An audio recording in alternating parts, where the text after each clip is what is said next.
Good morning, students. I hope you all are fine. Today we will study about the topic which is oligopoly and its features. So let's start with the meaning of oligopoly.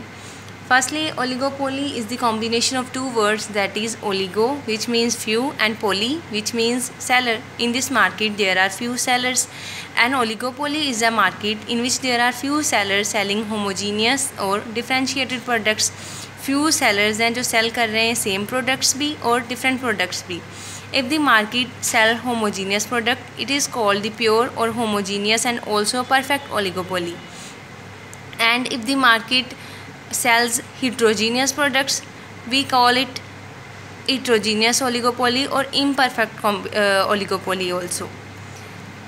जो firms same product sell कर रही हैं उन्हें हम pure oligopoly बोलेंगे और homogeneous oligopoly. And on the other side अगर firms जो डिफरेंट प्रोडक्ट सेल कर रही हैं उन्हें हम हिट्रोजीनियस ओलिगोपोली बोलेंगे. Next comes to the features of oligopoly market. First is few sellers. In an oligopoly market there are few sellers selling large quantity of goods. Few sellers हैं जो sell कर रहे हैं large quantity of goods. The number of sellers is small. Sellers का size जो है sellers small है, few sellers हैं. However each one has a huge market size for their commodity. हर किसी के पास ह्यूज मार्केट साइज़ है. The market share is also large of each firm that a single firm can influence and decisions of the rivals. Market का जो share है, हर market का share बहुत ज़्यादा है. हर एक सिंगल फर्म भी अफेक्ट करती है अपने कंपीटिंग फर्म्स के डिसीजंस को. Rivals means competitors. Second is interdependence of firms. जो फर्म्स हैं अगर फ्यू सेलर्स हैं फ्यू फर्म्स हैं तब वो एक दूसरे पर डिपेंड करती हैं.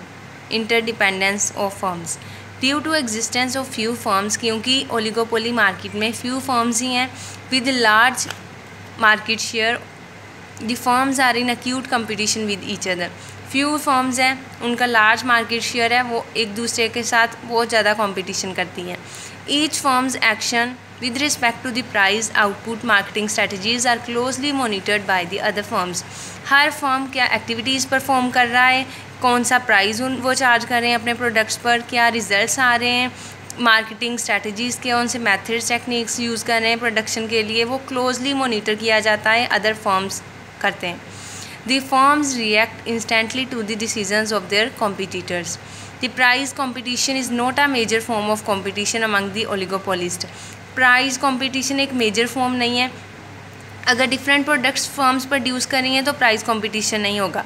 Rather the firms engage in a non price war, that is product differentiation, advertisements, other services ऐसे एक दूसरे पर डिपेंड करती हैं. अगर एक फर्म ने अपना प्राइस रिड्यूस कर दिया तो दूसरे फर्म्स भी क्या कर देंगे, अपना प्राइस रिड्यूस कर देंगे. एडवर्टीजमेंट एंड अदर सर्विसेज, अगर कोई firm after sale services provide कर रही हैं तो उनको ज़्यादा प्रॉफिट अर्न होगा. उन्हें देखकर बाकी की फर्म्स भी क्या कर देंगी, आफ्टर सेल सर्विसेज प्रोवाइड करनी स्टार्ट कर देंगी कस्टमर्स को अट्रैक्ट करने के लिए. Third point is barriers to entry. Under the oligopoly market there are some restrictions to entry of new firms.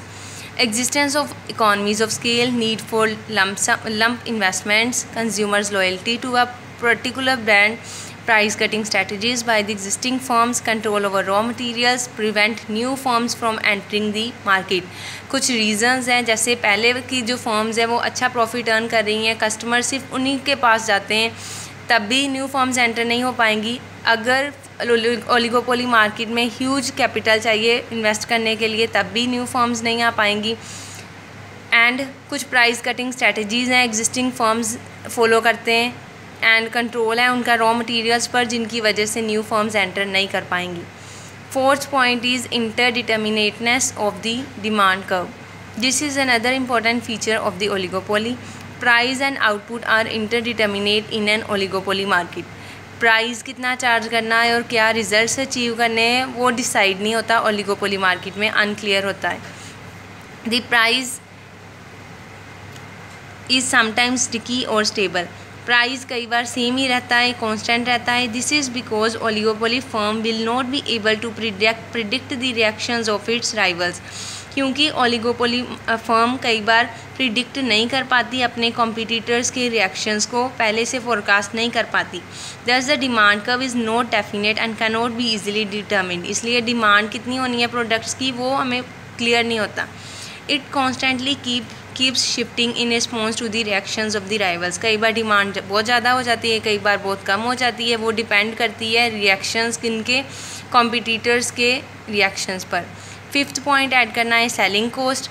Selling coast जो भी फर्म्स अप्लाई करती हैं, एडवर्टीज़मेंट एक्सपेंडिचर, प्रमोशन एक्सपेंसेस, वो ज़्यादा लगती है ओलिगोपोली मार्केट में भी वो फॉलो की जाती है। This is also the feature of the oligopoly market. Firms under the oligopoly market also differentiate their products by spending more on advertisement and sale promotion techniques like distribution of the free samples. These expenses क्या include हो जाएंगे, salaries देनी salesman को, वो भी हमारा एक part है सेलिंग कोस्ट का। 5 points come under the features of the oligopoly market.